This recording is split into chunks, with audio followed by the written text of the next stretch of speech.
Hello and welcome to Global Lens. I'm Parikshit Luthra. These are top global headlines we are tracking. A trade deal between US and India is ruled out ahead of the August 1st deadline. Sources say US officials will visit India in August for the 6th round of talks. Government sources target a deal by September or October.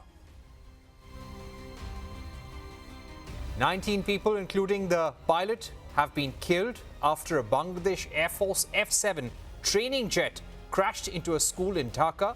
Majority of them were school students. Over 160 people have been injured. Israeli forces continue to pound Gaza, killing at least 27 people in the enclave. Gaza's health ministry says that 19 people have died from starvation in the last 24 hours.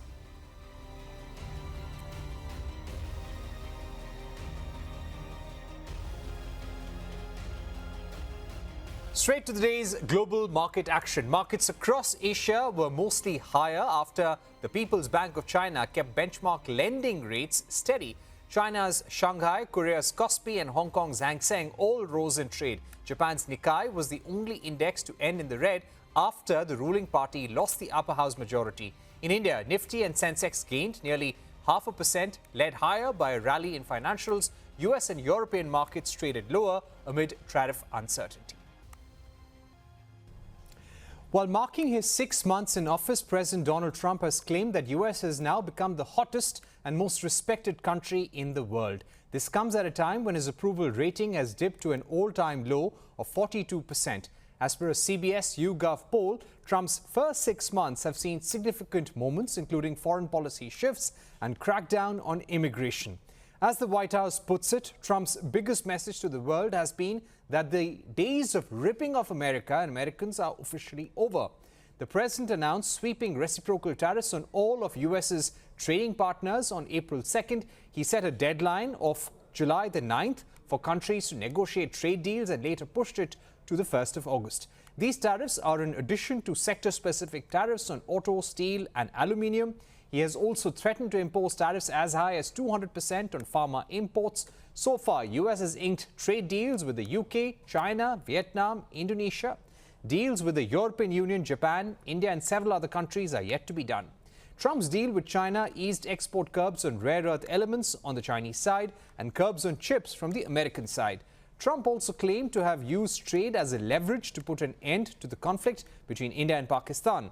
After the Pahalgam terror attack, that's something that India has repeatedly rejected. The US president also intervened in the Israel-Iran war in June by ordering military strikes against Tehran's nuclear facilities. The 12-day conflict between Iran and Israel eventually came to an end after mediation by US and Qatar.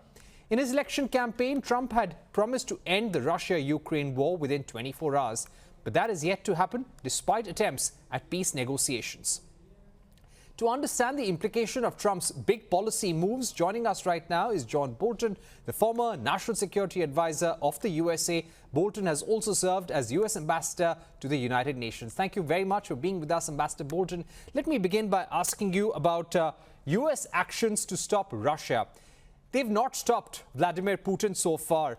What options does President Trump really have with Russia at this point? Well, I think the 6 months that he's devoted to trying to get a ceasefire showed just how determined that Moscow is to pursue this war. It's increased its military activity. There's still prospects of further offensives this summer. Sanctions that have been imposed on Russia have not really slowed it down, and the war in Ukraine on the ground obviously continues. So what Trump has basically threatened, if by about the beginning of September, there's not a serious ceasefire in place, that he would consider tariffs and secondary sanctions against Russia. Most people, including people in the Kremlin, think that's a pretty hollow threat. So my view is that what Trump is really trying to do is find a way to extricate himself from the Ukraine-Russia war. He did the right thing by authorizing the deployment of Patriot missile air defense systems, which will begin fairly shortly. But he's made no longer-term commitment to supplying Ukraine with military assistance. I think what Trump sees on this is that his effort at diplomacy has failed, and he'd like to extricate himself from the Ukraine war. So you mean to say, Ambassador Bolton, that we could see within the next few weeks that President Trump may not want America to have nothing to do with this war? Right. He's been very careful not to make any long-term commitments for continuing assistance to Ukraine. Now, action in Congress is moving in the direction of authorizing more, and it's possible that Trump will continue to supply munitions, ammunition, military intelligence. But I don't think his decision on the Patriots, for example, indicates a wholesale reversal of his view that he's not taking any sides in the war. I think he's just trying to satisfy the humanitarian concern that many of the Russian attacks, ballistic missile and drone attacks, have been against civilian population centers. But he knows that people look at what's happened on the diplomatic front. They recognize he didn't come close to his campaign pledge about resolving the war in 24 hours. And when he sees failure like that, his instinct is to try to move away from it. Right. So when you say extricate and move himself away from the Russia-Ukraine war and attempts at diplomacy, what does that exactly mean, Ambassador Bolton, briefly? Well, I think it could mean a cutoff of military assistance to Ukraine and basically a cessation of Trump's efforts to get a ceasefire or a permanent solution. He might come back to it later in his second term, but I think he's in the near term, he's got a lot of other things on his plate, including, in particular, the tariff disputes that you mentioned a moment ago with every one of our major trading partners. He started off a major trade war with Europe as well. And at the beginning of the administration, he even went on to say that Europe has to look out for itself. They have to fund their own security. They must increase their defense budgets, which the EU has now committed to doing. But the kind of relations that US and EU have had in the last 6 months, how is that going to impact Europe and US-EU relations over the next 5 to 10 years? Well, I think it's going to have a very negative relation. I think that there's very widespread agreement in the U.S. across the political spectrum that we hope NATO allies would spend more in our collective defense effort. That's not a view that's unique to Trump. But by declaring trade war on the European Union, but also Britain, Canada, Mexico, Japan, South Korea, India, China, essentially every other country in the world, Trump has really done the U.S. a great deal of damage. And it's not just the economic damage, the cost of the tariffs or the uncertainty that's been interjected into the economic system. It's the loss of trust, goodwill, reliance, our effort to build closer relations with not just close allies already, but many other countries around the world. I don't think he sees that damage, but I think our businesses do. And I think it's going to have very long-lasting consequences. Right. Let me also ask you about US-China relations. How do you think US-China relations are going to progress from here on, or could they worsen? Well, I think they're likely to worsen. You mentioned the deal that was struck on the importation into the U.S. of critical minerals like rare earths, and the reciprocal action being reduction on controls of computer technology to China. We'll see how long that lasts, but the rest of the trade relationship is also still very much up in the air. And the August 1 deadline that applies to most reciprocal tariffs has a counterpart with China in early August. The deadline for resolving the dispute that Trump has created with the tariffs also comes due. So we're in a period, perhaps the next 30 days, on tariffs where it's going to be very active. And obviously, countries are watching each other. China wants to see what progress the EU makes. The EU's watching China. People are watching India. So there's a lot of uncertainty and hesitation. And of course, that has its own negative economic effect as companies defer decisions because they don't know what the lay of the land will be. Right. In terms of the role that China is likely to play in the Indian subcontinent, and generally the kind of ambitions that China has, how would you weigh in and give your views? Well, I think China is in the process of trying to increase its influence all around its broad Indo-Pacific periphery. We can see it intruding its ships more into the territorial waters of Japan, not just the Senkaku Islands in the East China Sea, but Japan itself. We know about the threats to Taiwan. We know what's happening in the South China Sea. We know the increased Chinese efforts to exert influence in Pakistan and the threat posed along the line of actual control with India. So I think this broadening Chinese threat should tell countries along its periphery that they should act in concert to try and deter aggressive Chinese behavior. That's why I've thought for quite some time that efforts at closer U.S.-Indian relations are so important. Why the Asian Security Quad with Japan and Australia could be important. So to me, this is just about the last time you want to have a trade dispute between the United States and India. It just counteracts the natural tendency to think we'd have better cooperation on security matters if we're having a trade war between us at the same time. Right. You're talking about US-India relations. What does Donald Trump really want from India? There was a lot of positive messaging on the possibility of trade deal between India and the United States. Currently, there is no status whether there will be an interim deal before the 1st of August or we'll have a deal by September or October. Where do you think India-United States relations are going? And does this administration and Donald Trump and his inner circle really consider India to be that buffer, the bulwark against China? Well, unfortunately, I don't think there's enough strategic thinking in the White House to give you a clear answer to that question.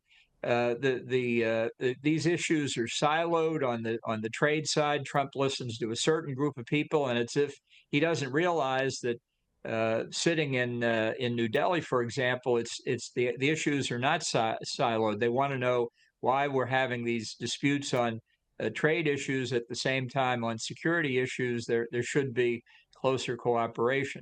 Trade is always difficult, whether it's between adversaries or friends.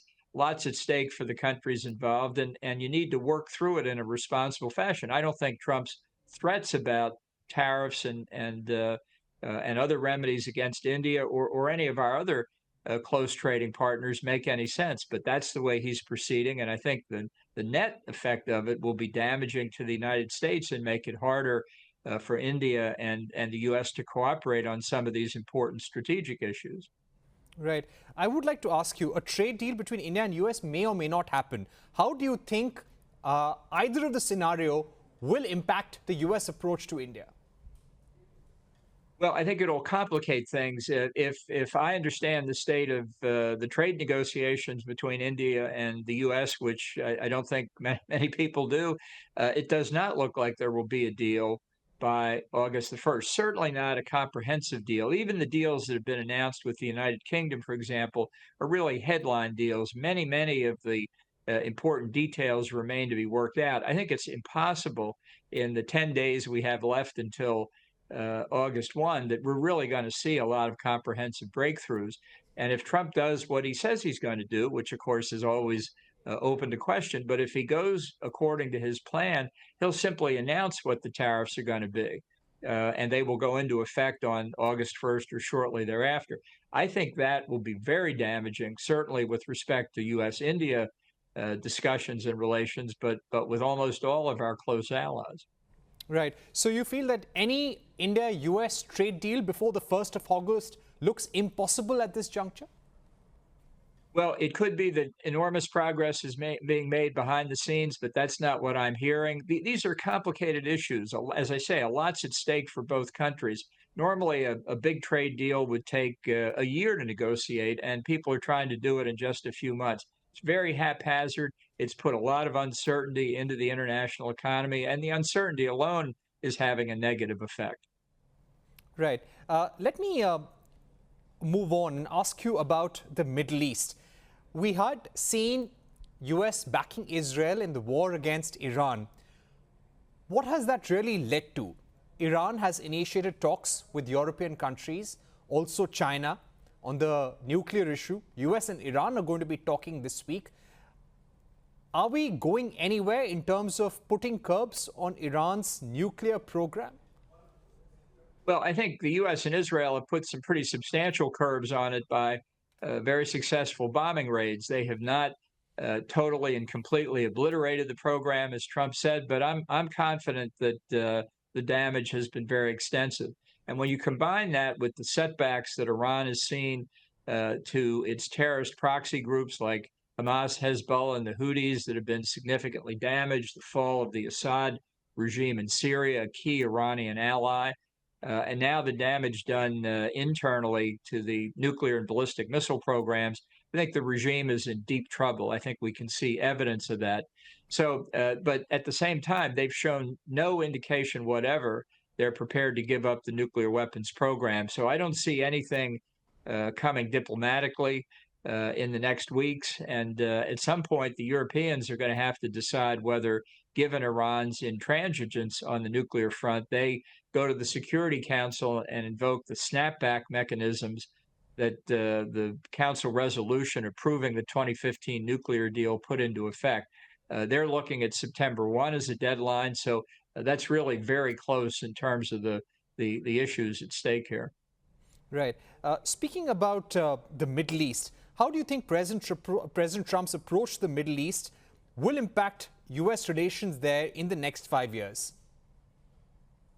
Well, I think what's most important is what's happening in the war unleashed by Hamas against Israel on October the 7th. I think Israel's position is much stronger. Iran's is much weaker. The U.S.'s is stronger.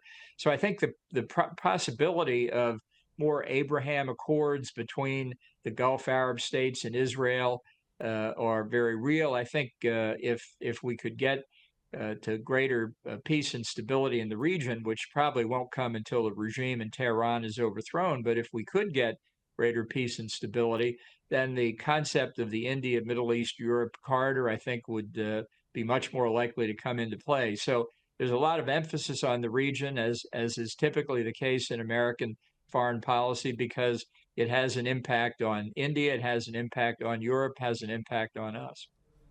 Right. I would also like to ask you about whether there has been any significant policy change vis-a-vis Pakistan. The US president has been speaking since the conflict between India and Pakistan almost on a weekly basis. He speaks about how he stopped the war between India and Pakistan through the use of trade deals. Pakistan Army Chief General Munir was at the White House recently for a lunch with Donald Trump. The U.S. is also negotiating a trade deal with Pakistan, and Donald Trump seems to always speak about Pakistan and India in the same breath. Has anything changed in the White House vis-a-vis Pakistan? I think Trump has badly misunderstood what happened in the aftermath of the recent terrorist attack in Kashmir. I think it was the two sides that figured out they wanted to bring the escalation to a halt. But General Munir, has offered to nominate Trump for the Nobel Peace Prize. He actually beat Israel's Bibi Netanyahu, who also offered to nominate him for the Nobel Peace Prize. People may laugh at this, but it's a big objective of Donald Trump personally. So that may have something to do with it. Right. My final question to you, sir, would be, what, according to you, is the biggest foreign policy challenge for Donald Trump as of now? Biggest national security challenge and foreign policy challenge? Well, I think unquestionably for the United States, really, for as far as the eye can see, the threats posed by China along its periphery, the axis that Beijing is forming with Moscow. It's not complete, it's not finished, it's still underway, but looks like the Sino-Soviet alliance of Cold War days, but this time Beijing is very much in charge. And Beijing looks at its efforts to achieve hegemony in what they call a whole of society approach, not just militarily or geopolitically, but economically and socially as well. So dealing with that threat from Beijing under its current regime, I think is our biggest challenge, and really the biggest challenge the world as a whole will face. All right. Ambassador Bolton, thank you so much for joining us on Global Lens, giving us your overview on Donald Trump's foreign policy priorities over the last 6 months and what really has been achieved. Well, thanks for having me. Coming up, Prime Minister Modi is all set to visit the Maldives as the guest of honor for the country's 60th Independence Day celebrations. A deep dive into the importance of bilateral ties between the two countries.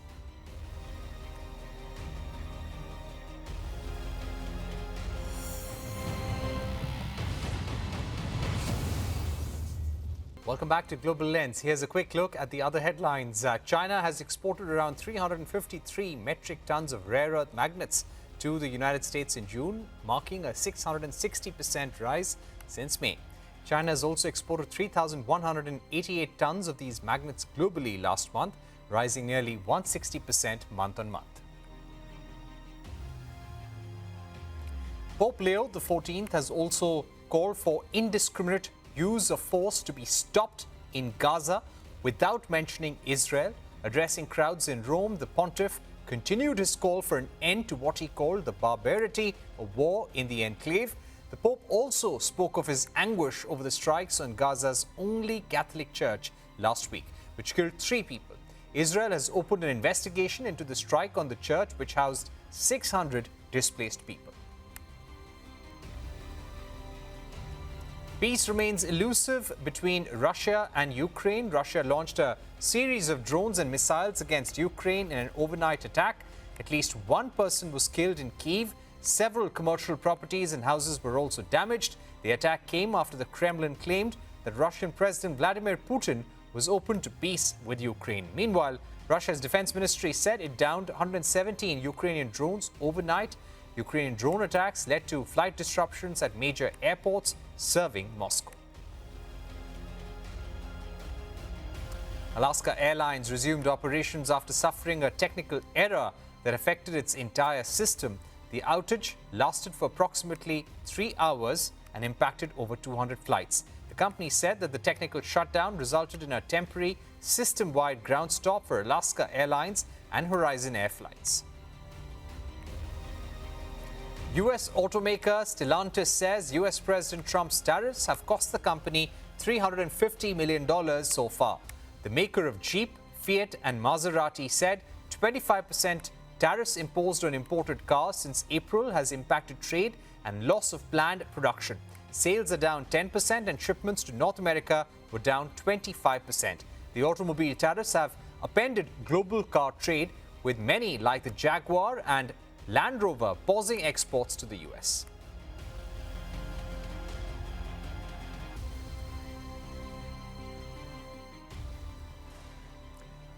In our deep dive segment today, Prime Minister Narendra Modi is set to visit the Maldives on July the 25th, where he will be the guest of honor at the country's 60th Independence Day celebration. This will be Prime Minister Modi's first visit to the island nations since the change in leadership. The visit is expected to mark a reset in bilateral ties, which had gotten off to a rocky and confrontational start earlier this year. Geopolitically, the Maldives holds strategic importance for India's maritime security. Located at the heart of key commercial sea lanes in the Indian Ocean, the island nation lies just 300 nautical miles from India's west coast and 70 nautical miles from Minicoy in Lakshadweep. The Indian Ocean is a vital global trade route, and India's security interests are closely tied to stability in the region.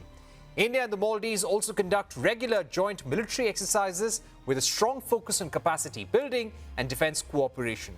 The key exercise, Ikuverin, involves the Indian Army and the Maldives National Defense Force.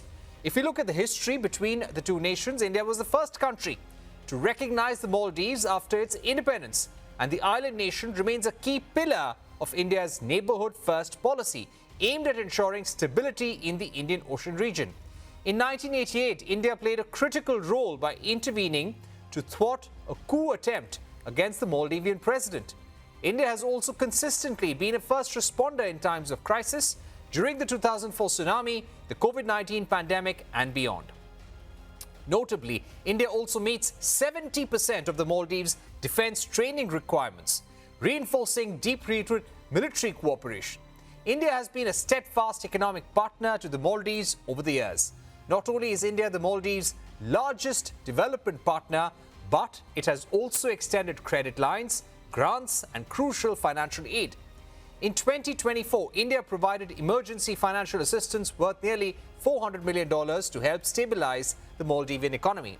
Additionally, India extended 3,000 crore rupees in currency swap lines and offered interest-free rollover of $100 million in treasury bills, further strengthening bilateral economic ties. India is one of the largest trading partners of the Maldives, with bilateral trade totaling $548 million. It also ranks among the top 5 sources of tourist arrivals in the island nation. In 2025, the two countries further deepened ties by signing 13 MOUs to expand ferry services across the Maldives, enhancing regional connectivity and infrastructure. Several major Indian companies have invested in the Maldives over the years, including the Tata Group, GMR, Suzlon and the Shriram Group, underscoring the depth of economic and commercial ties between the two nations. During this visit, Prime Minister Modi and President Muizu will review the comprehensive economic and security maritime partnership. Both nations are likely to sign key agreements this week to enhance bilateral cooperation. And on Final Cut today, cricket diplomacy between India and Nepal. The Nepalese cricket team is at India's National Cricket Academy in Bengaluru for a training program. India is assisting Nepal in nurturing cricket talent by providing training opportunities. The Nepal team is preparing for the T20 World Cup qualifiers scheduled to start in Oman by October this year. That's a wrap on Global Lens. Thank you for watching. Goodbye.